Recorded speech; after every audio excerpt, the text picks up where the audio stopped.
بقول لك يا صاحبي، انا بكره مسافر فرنسا ومعرفش ولا كلمة فرنساوي. دبرنا اعمل ايه؟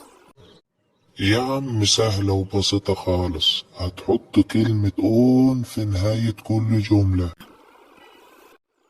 ازاي يعني؟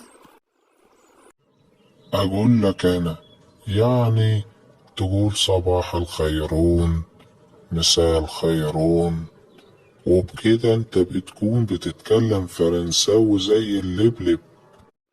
ايه ده؟ يعني انا لو حطيت كلمة اون في نهاية كل كلمة يبقى انا كده بتكلم فرنساوي؟ امال ايه؟ ده انت كده هتبقى ما تتكلم فرنساوي 100%. خدها مني واتكل على الله، واحتمال كمان يدوك الجنسية. مادام كده ماشي، دي سهلة جدا. ياه، الواحد جاع اوي. امال فين الجرسون اللي هنا عشان الواحد يطلب اكل بالفرنساوي؟ جاي من بعيد اهو. يا جرسون، وي.